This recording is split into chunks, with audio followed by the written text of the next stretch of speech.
Hey guys, welcome back. It is your favorite Gimp with the Limp, and I'm back with the Plum Island Horror. We are going to do just an example of play, not a whole playthrough because it would take me a whole lot of videos to play through this whole game. But I kind of want to just show how it plays, how everything kind of flows with this, because this is definitely a fun one. And just an FYI, the man behind Plum Island Horror and all the other zombie games has the fourth edition Dawn of the Zeds coming out very soon. Stay tuned. I will update you guys as I hear more about that. But Dawn of the Zeds, or I do believe the name is Dawn of the Zeds. I'll annotate it if I'm wrong. Is coming soon. He put up that little announcement. So we're very excited. We're ready for more zombies and cool stuff. And he's always had good games with those like Stages of Siege type gameplay. So stay tuned for that. Very much looking forward to it. But we're going to jump into Plum Island for now. The game's so big, I can't do the face on camera as well as this. I want to be able to move around and get close in, let you guys see all the pieces and all the good stuff.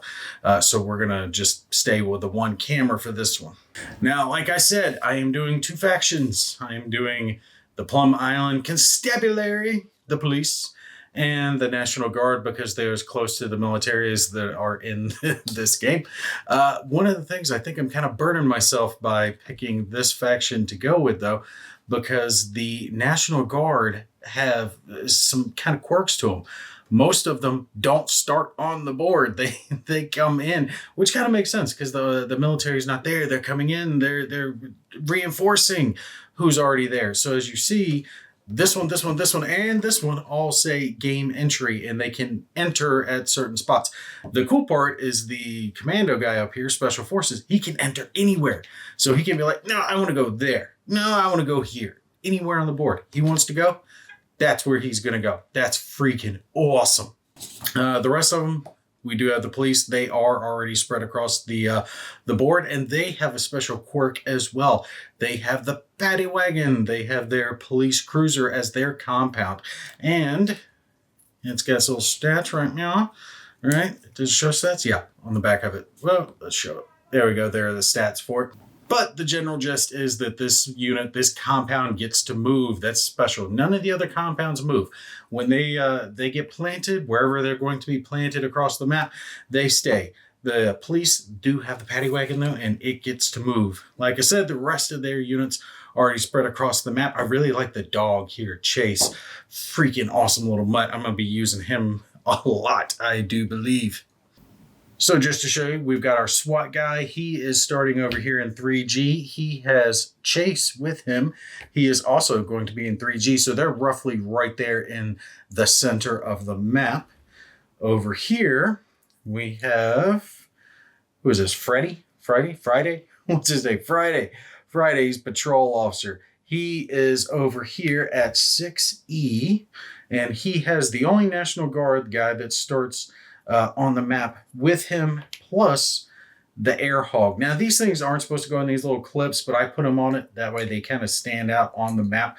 I think that makes it a little easier to see these, because if they're just counters laying down, they can blend in. So all the helicopters and boats and things like that, I went ahead and put in little standee markers. That way they're easier to see. So they are over here in this far side. And the rest of our guys are way down here at the bottom. This is 5, was it I? Yeah, 5I. We have Harlman, patrol guy, whatever PC stands for. He's down over here at the police HQ. And then also way over here also at the bottom, where we've got all these docks and beaches, we have the commander of the police. I think he's the detective. Oh, no, he's not the police chief. The police chief is somewhere else. Oh, that's who this guy is. This guy is the police chief. The first one I just showed you. Detective is down over here by the Greenwood docks. And then we have an NPC who starts over here as well. This guy is a Coast Guard. He's the shore patrol. He starts there, and the Coast Guard cutter is there as well. Has some stats. It can evacuate civilians and shoot some zombies.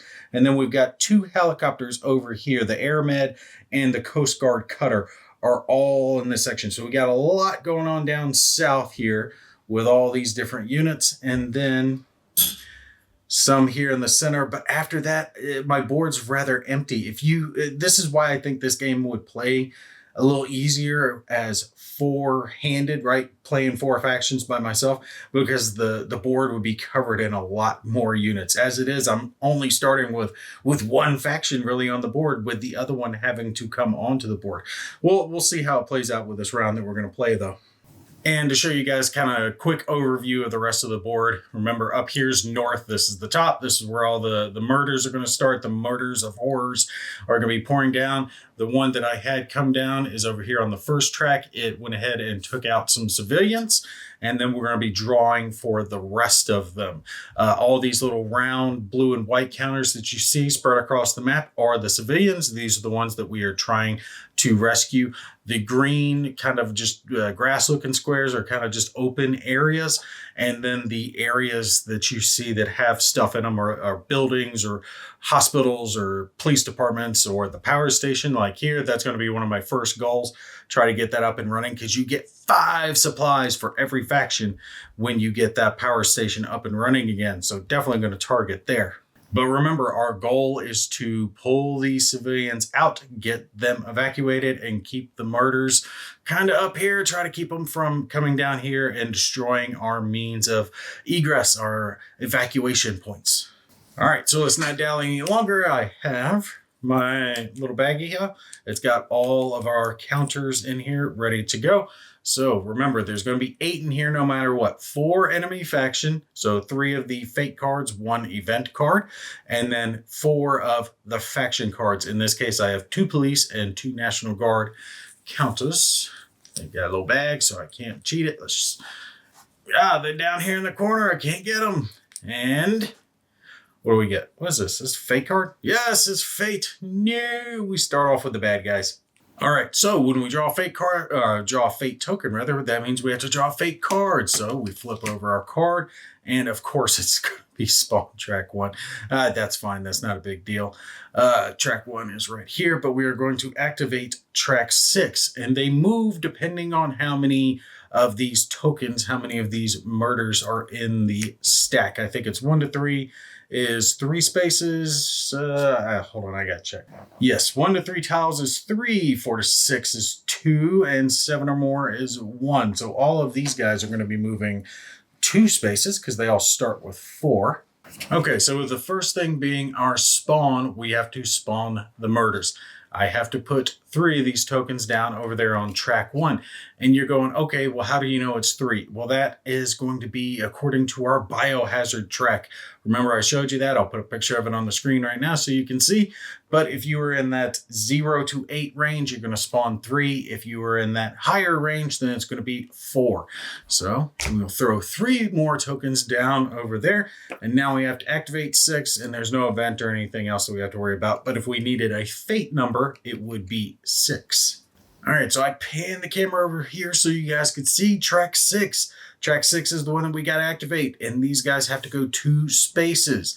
Now you're going, okay, well, what direction do they split off? Well, if we zoom in a little bit here, you can see there's some numbers. And these numbers are 1 or 6 or 2 through 5. That means we draw a fate card, and it'll determine which way they go. I would prefer they go that way so they do not hit these civilians, because I'll kill them. But it is up to fate to decide what direction they're going to go. So let's flip another fate card. And of course, the fate's going to be 5. So they're going to go here, and they're going to kill my civilians. No. All right, so since they moved here with our civilians, this would be a close combat going on. Normally, if I had a unit there, we would get, stuck in and fight each other, but I do not. It is just civilians. Now, these are a stack of horrors. There are 4 in this stack. They are in a building zone. That means it's divided by 4, right? The number in the stack means they do 1 hit. The murder of hoarders, they are never going to roll dice. You don't have to worry about that. They're just going to do a set number based on whatever type of location they are in. They'll be divided by 2 to 3, 4, rounded up, and that's how many hits they do. In this case, they are going to do the single hit, which will be enough to kill off our stack of civilians here. No, we're losing our civilians, but it is what it is. They're going to get some of them before I get a chance to get there. Now, since there was a close combat, I do have to add a biohazard cube to the little baggie here. So boom, we got a little biohazard bag and we add a yellow cube to it. And that means at the end of the round, I have to draw from this bag and it will determine how much higher that biohazard track goes up. And remember, as it goes up, that's going to spawn more of these guys and make them even more troublesome. So we don't want to have yellow or red cubes in here, but it is what it is. All right, so we got our little baggie here with our tokens that we have to draw from for our next turn. So we will draw in here and reach out to grab one. And we got the police station. Yay. Okay, so this is my guys. They're getting to go. So police guys, what are we going to do with them? So when you have your turn, all right, so we did the fate token. Impending doom, we haven't had that yet. But when we get a faction token, we get to do these things. So we get to do Crisis Adrenaline, which means each unit in the active faction may do 1 free foot movement. The guys on the board, they can do vehicle movement, not wheeled, but they can do foot movement wherever they want to go. And then I can do a number of actions, which again is going to depend on the turn that we are in. As you can see, we are in the first turn. I'll put it again on screen so you guys can see. And that means we only get 1 action. Sadly, it is what it is. But it's going to go 1, 2, 3, stay at 3, 3, 3, and then go 3, 2, 1 for the final rounds. That tells us how many of our actions we get to do, which is the move, crowd control, evacuate, repair, get supplies, all that good stuff. And then afterwards, there's the follow action thing where the other players can perform some actions as a follow action, but there is a chance that you can have bad events take place if you do so. So we're going to have to think about doing the follow actions, even though since we are doing this two-handed, we do have a little bit of a concession with that. Let's start with our adrenaline movement and see where we're going to go with all our guys. All right, for foot movement, I'm going to start with Friday over here. I'm going to move him up. So hopefully he can slow down track 6 that's coming along. I don't know that I'm going to attack with him this turn, but we'll see. I'm probably going to do some other stuff with some different guys with my 1 action. I do have a few down here. And I think I'm going to leave this guy here because there's some civilians there and I can get them to move towards the evac point if he's there. Same with this guy. Or maybe I move him over. Yeah, we'll move him over by 1. That way he can try to get these 2 civilian points over. Actually, no, we're going to go here. Bring these civilians down because these are worth 3, so that's better. So we'll leave him there. That's it for those movements. And now I got these 2 guys here at the center that I could do something with. And I'm thinking there. And I know this is going to seem weird, but here with the dog, because I do believe I can do repair actions with the dog, his admin rating is very high. And I think that's what comes into play when doing repair actions. And like I said, repairing that gets me a lot of supplies. And you need your supplies because you have to feed all your units and you have to feed civilians. And that's dumb. We don't want to feed civilians. We want to use those supplies for bullets, not beans. No. But coming here, I can try to do a repair action there, and that'll definitely help. So I think that's where we're going to end our movement for our police forces. Kind of spread them out where they need to be. And I think we're going to take an action with Doggy here. All right, so we've finished our movement, and I have decided, yes, I am going to do a repair action with Mr. Pup there. He has some special abilities. He actually can forage and gain extra supplies, which will help, but we'll worry about doing that with him later. As it is, I need to look at my repair table here, and I have to draw a fate card again. Now, you're going to draw these cards a lot. This is pretty much a D6. And depending on what fate number I can get all the way from an epic fail to working overtime, which just repairs it completely. I'm hoping I get at least a couple damage points taken off of that, but let's go ahead and flip our card. And we got another 6. This is good. Actually, this is very good. Now I'm looking at this card because this is the double activation. So if this card gets drawn for spawning, it is spawning in 2 tracks and activating 2 tracks. That's not good. But for a 6, that means we are working overtime For a damaged area bridge, remove all damage markers regardless of their value. For a damaged unit, flip it to its regular operational side. Yay! Okay, perfect. We get to pull these off. And this little token, as you can see, let's see if we can get focus there. Power now 5 supplies when repaired to every faction in the game. Perfect. All right, so each of my little factions gets to get some of these supplies. You see it's marked up in the right corner how much they're worth. There are tokens all the way up to a value of 10. So I went ahead and grabbed a couple of 2s and a 1 for each one of my factions. That will definitely help them because you need supplies to do vehicular movement, ranged combat, and to feed your troops. So supplies are key here in this game to keeping everything moving so you can invest in the bullets you need to shoot the zombies. All right, so let's go ahead and draw here for our next activation, and we are going to have another fate. You gotta be kidding me. Another fate token. I hate fate tokens. I hate them. Let's draw for it. We've got, what we got? We've got spawn 4, activate 3. Okay, spawn 4. All right, so we are going to be throwing on another 3 tokens onto stack 4, which brings them up to 7. Yes, that's a huge stack, but now they're very slow. Every time they move, they're only going to be moving 1. So that's just a little bit of a benefit. And we are activating 3. So they're going to go 1 and 2 and stop.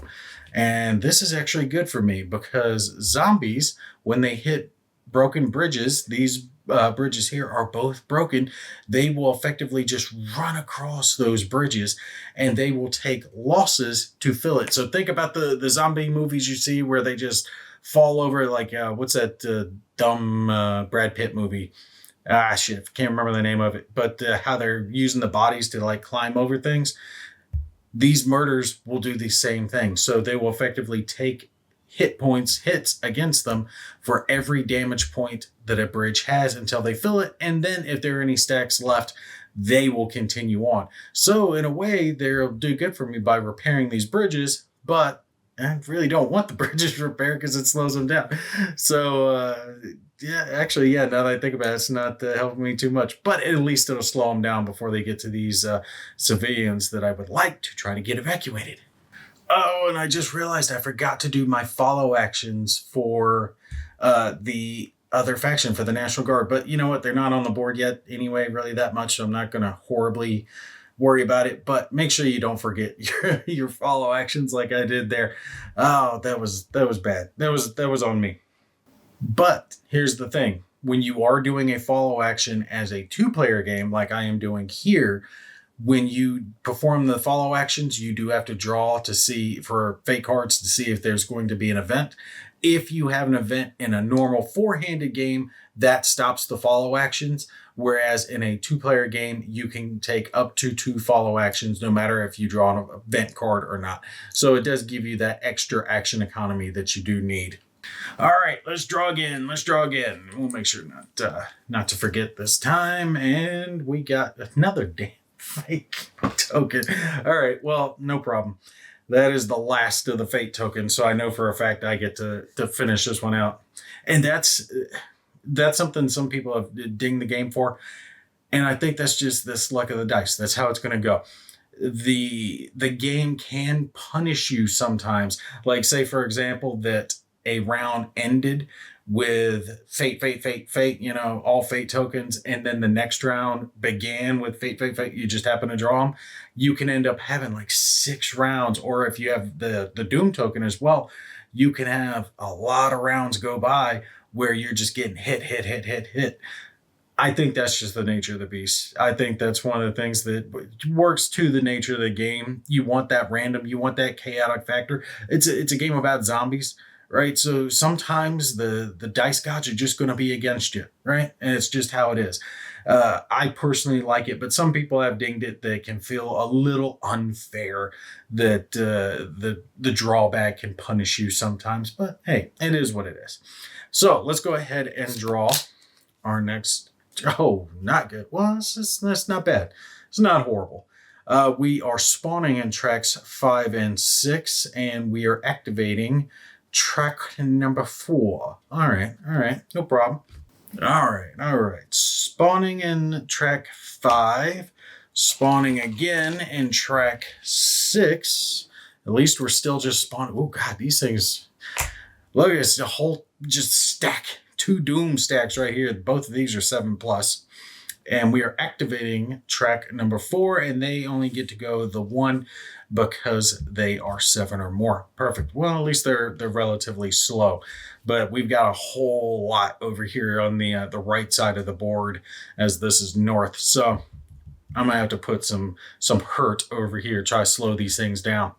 Watch it. It's gonna be the Doom token. I guarantee it. I almost could bet that it's gonna be the Doom token. And no, it's National Guard. National Guard finally gets to come on the board. All right. Their first action is definitely going to be all coming onto the board because they do not have but 1 unit on the board. So game entry, he can come in at a helipad, beach, or docks. He can come in anywhere. He can do helipad, beach, or docks, and he can do helipad, beach, or docks. That is not compromise. Compromise means zombies are there. So we have those 3. Where's my commando? We'll do him last since he can go everywhere. All right, so here's commando. Here's these 3. They can go anywhere on the board that is a beach, dock, or landing pad. And let's see. All right, that's a helipad. Helipad's going to have that little circle with the H in it. I can only have a stack of up to 2 guys in a spot, though. Damn, I was thinking there was a helipad there, but there's not. It's down over here. I don't want to have all my units over here. I want to get them upwind, get going, get moving. All right, who's the best? I think that's the Colonel. Yeah, I want to put her somewhere where she can do some good. Maybe reinforce over here. Now, I'm doing my crisis action. Damn, I would almost have to ask Herman about this. But I do believe that I can move these because I'm wondering if this counts as their movement, placing them on the board, or if I can move them after I place them on the board. It's down here at the very bottom. I went ahead and looked. I was like, there's got to be an answer for it. This counts as, I can do this as my crisis adrenaline move, but it counts as my move. So I can't move them once I place them. That's some bull crap there, Herman. You should let me move. What you doing? Hold me back here. All right. I kind of want her somewhere maybe centralized, leading things. Let me think about this. He is one of the better ones as far as combat goes. He's got some real good stats, 4 and 3. 4 for close combat, 3 for shooting. He's got great bravery, decent movement, good health, crappy admin rating. So I'm going to combine him with her, and I think we're going to take these 2 because they're kind of just, they're there. And put them over here so they can reinforce that side of the board. Well, there are beach spaces there at the top. All right, change of pace. We're going beach spaces instead of helipad. So they're going to the very, side of the board. That's technically the top. But regardless, they're going over there to those beaches because I don't have any units over there. So now I'm kind of spread around the board where I need to be. Reinforced over here, reinforced over there. Got them. But they only get the 1 action. So I got to figure out what the hell I want to do with it. All right, I think we'll do some crowd control for this. He's got a decent admin. Oh, your admin rating's crap. You suck. But this guy's good, so I can move these. And we're going to move these civilians down away from the beaches. Although I should probably be trying to evacuate that way. But regardless, I'm going to bring them away from the top, away from the murder. And then I might bring him up later to try to do that. And then, yeah, that could work. Because they could come up here to try to slow down track 1, or they can come back around over here and reinforce the center, just depending. But at least it gets me those civilian points and gets them over in that direction. All right, that's going to be their activation. All right, I had already drawn the token, but I had to redo it because my My camera cut off for a second. But anyway, we got the Doom token. That means we draw an event card. So we'll just go ahead and draw a top one off here. And what do we have? Reduce the evacuation point marker by 2 spaces on the evacuation track. This event has no effect if the marker's on the 26 space. It has no effect if the marker's on the 0 space either. So that's a good one to start with. At least no damage done. I'm already on 0. All right, so my last 2 activations is just going to be both the guys. Oh, wait. No, follow action. I'm not going to forget it this time. I'm not going to forget it. We're doing follow action. Yeah, that follow action is just, for some reason, it makes me forget. Anyway, we'll ignore the fact that I went ahead and did the event token. But for follow action, I do believe anything except for special actions. Has it here on the little reference card. And the only thing you can't do is special actions. So I'm going to use as a follow action him doing his ammo rating. I can only do 1, but I want to get those 3 points away. But I do have to draw an event card to see, or a fate card to see if I got an event. And I get an event. No, I get an event. You suck. Oh, all right. Draw an event. And if there are any civilian units in the Greenport dock area, there are. Half of them rounded up are eliminated. Choose which. You suck. No. All right. The Greenport docks are right here. At least it's only a 1.1. So it's not the worst thing that I could have had happen. But damn. They're killing all my civilians right off the bat. All right. I'm only doing the 1. I'm not doing another follow action because I don't think that the dice gods are with me right now. But I do have 2 actions left. We'll do the police first, and then we will do the National Guard. And I have to remember I have the option for follow actions as well. All right. I got 1 action. I want to try to kind of get some supplies. I want supplies, and I want civilians moved away from danger. All right. Her admin rating is enough. Oop, let me pan the camera down over here. I do have to repair those docks. Oh, I should have moved him up. Okay. No. We're not moving him. We're going to use his admin rating to move these civilians down. That way he can come back later and try to repair these docks so I can start using this as a point to funnel out civilians. That's my goal. That's my goal right there.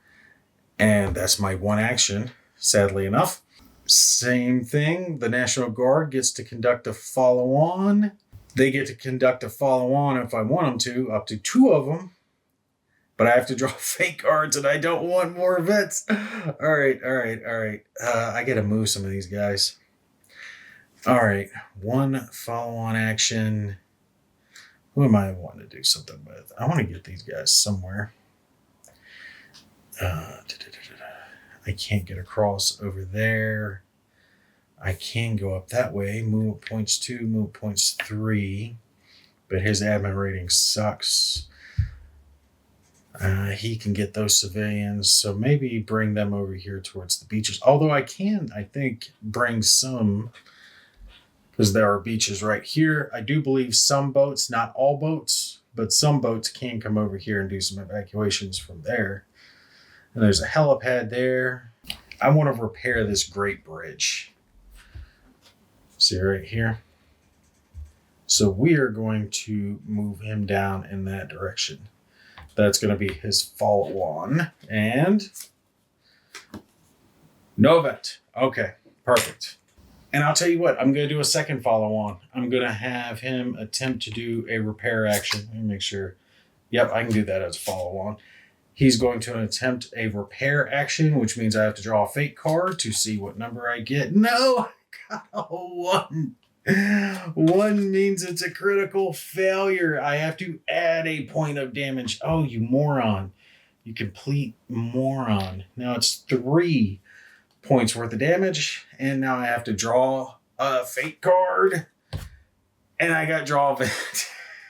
Okay, no more follow actions for me, man. The follow actions are killing me right now. Not only did I make my situation worse, but I'm having to draw an event on top of it. What's this one going to be? Stormy weather approaching for the entire next game round. All boats and helicopters are disabled. Oh, I'm done. Oh, I'm so done. Okay, National Guard, you guys get your last turn. Let's do their crisis adrenaline move. Where we want to go with him. All right, he's going to go up and he's going to stop there. And I'm going to send him back down because he's got higher rating. So I'm going to use him to move those guys. And, oh, no, his movement is slow. He's only got a movement of 1. God, you suck. That National Guard guy sucks. Who is this? Who is this moron? It is so crappy. Agarn? Agarn, was he a noob? He's a noob. He's got a machine gun, but, I mean, he can do good damage at range, but other than that, he's useless. All right, 1 spot for him. Rest of my guys, where are we going? All right, we're going to bring these 2 up. What's that movement rating? 2 and 3. And he'll go 1. Stop there. All right, and for their actual action, I'm going to, again, move civilians out of the line of fire. Move them down. That will be their activation. And I am not doing a follow action for the police because I don't care. my luck is not in my favor right now. All right, so I'm doing an insert real quick because I realized I actually did not get any combat in the quick little example of play that I did. So I wanted to make sure and show how combat actually works. We did have some civilians that got killed, but none of the actual faction units. So I came down over here where we have our police guy, Friday, right? And we've got some murder of horrors here, right? 4 of these little stacks. So I'm just going to go over it real quick, how combat works when you are fighting with your actual faction units. So combat is actually relatively similar, whether you're doing close combat or if you're doing ranged combat. So looking at our counter here, those top 2 numbers are what we need to concern ourselves with. The triangle, the 3 is close combat, and that 2 is his range combat. And all that represents is how many dice you can throw. So when you're looking at the dice, that's a full hit, that's a half hit. You need 2 of those to equal a single hit. Some units have special abilities where they gain bonuses to the dice. So make sure you check your unit stats when it comes to stuff like that. Blank is obviously a miss, and the shield icon will stop a hit going towards one of your units. For our quick example here, let's just say that Friday was taking a shot at this little stack here. He can shoot adjacent. That's one of the benefits, that we don't have to, get stuck in with them. And plus, we don't get the biohazard, because every time you get in that close combat, you get a biohazard cube added to that bag. Remember, we don't want to draw these cubes because they make it more difficult as the game goes on. Like I said, though, drawback is you do have to spend a supply. So to conduct a ranged combat, you would have to spend one of these. And in this case, we would just roll our 2 dice and see what we got. We got a single hit. So one of their murder of hoarders little tokens gets removed. Something to keep in mind here, though, is remember, it's not just your faction units. You do have others, like the army gunship here.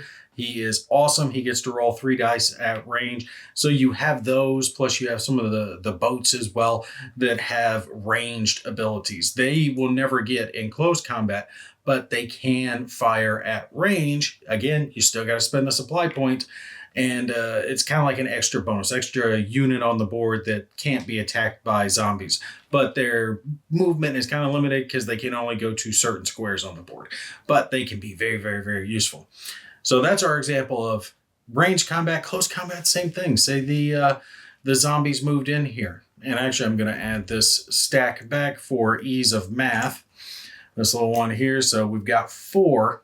And remember, with our zombies, they do not roll dice. Never happens that they're rolling dice. They will always just be a factor, a number that tells how many hits they're going to do, depending on what type of terrain they're in, whether it's a building terrain, forested terrain, or empty terrain.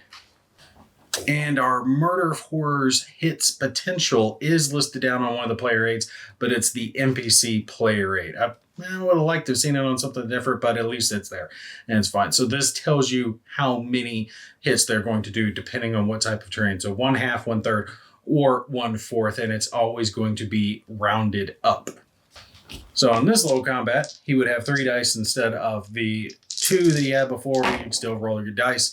And this actually is a good roll for us because the zombies are only doing 1 hit. Since it's divided by 4, there's 4 of them. Round it up, you still get 1. The shield would block it, and there is 1 hit here, but this is a critical hit. This is not just the regular hit that you get from the full heart symbol.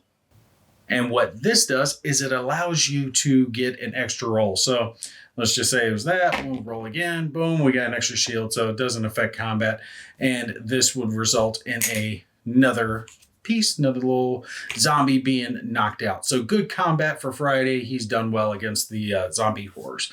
But anyway, I wanted to jam this in here to make sure that I showed you guys how combat works with the game. It's going to be the same when you have mutations that get into play.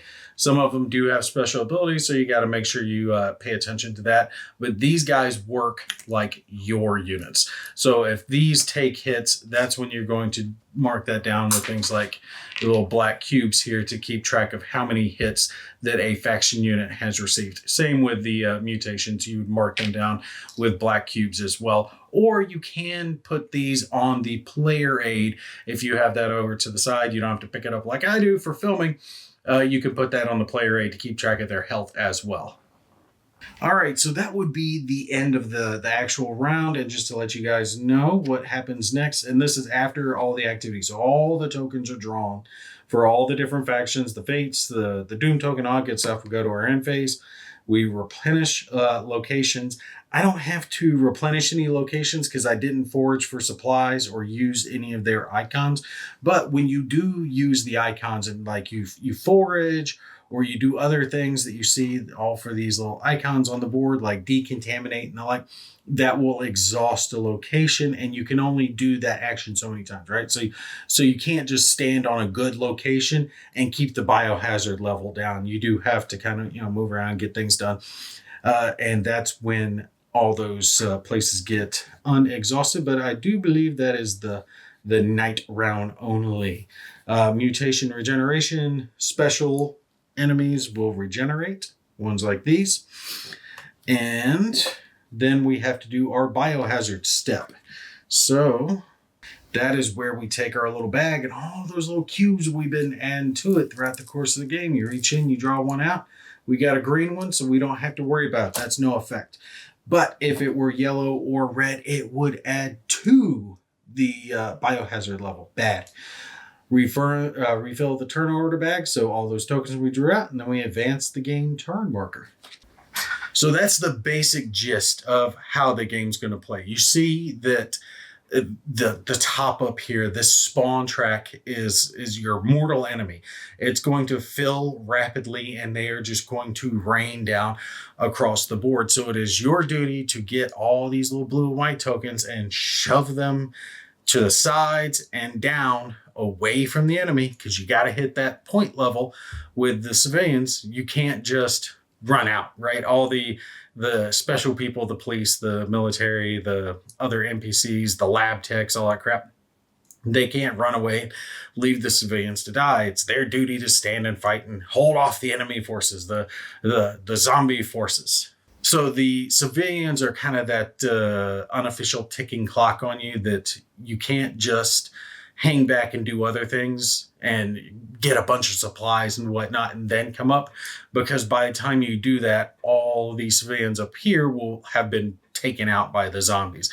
So you do need to actually put some effort into getting them back, but it's that floating back and forth. If you get too many civilians in your possession too quickly, Well, then you have to decide, am I feeding them or am I feeding my units? Because your units will take damage if you don't feed them at the end of the night round. And that takes supplies, but those supplies have to be used to do wheeled movement, to do ranged combat. You want to do ranged combat wherever you can, because that means the zombies don't get to hit you. They can only get into close combat, right? You have that special ability to shoot them from a distance, but you have to pay for it. That makes every bullet that you fire, every trigger that you pull special. You have to think, is this worth the supply point that I'm spending on it?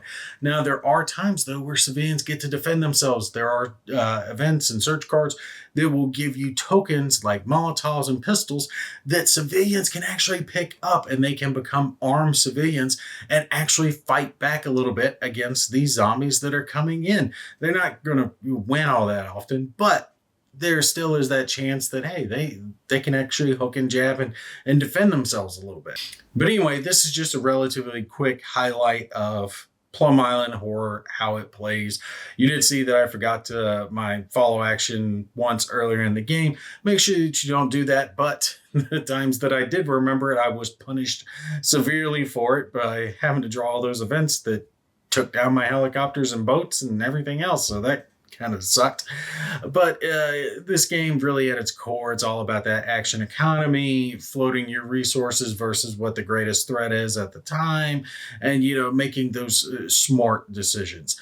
Personally, after spending some time with the game, I almost do think that playing it two-handed like this is a little bit more of hard mode, because you do have less units on the board, but it can become unwieldy and cumbersome if you have 4 factions that you're trying to one hand, right? You're trying to play this solitaire with 4 different factions to maintain. You're never going to be able to remember all their special abilities and whatnot and crap like that.